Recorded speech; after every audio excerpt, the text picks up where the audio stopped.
PAX Training Series, How to Change Receipt Paper. How to load a paper roll and print a receipt on the A920.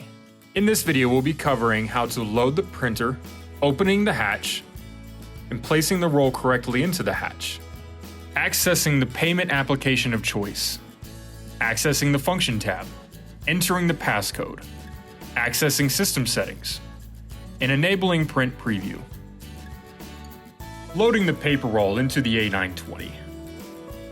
Access the back of the device and open the paper roll hatch. Please note that if the receipt paper is installed incorrectly, the user will receive an error message. Place the receipt paper roll into the back of the device. When done, pull a little bit of the paper out and then close the hatch. Within your payment application, choose the Function tab. To access the System Settings panel, you will need to enter the device's password. The password for the System Settings access is the current month, date, and year.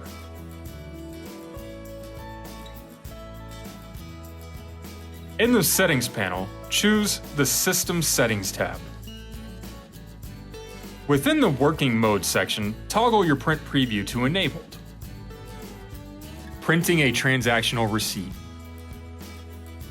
Access a BroadPOS application of your choice to perform a transaction on your PAX terminal.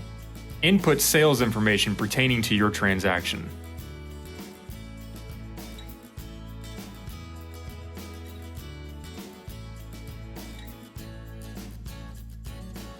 After the transaction has been completed, the receipt will print automatically.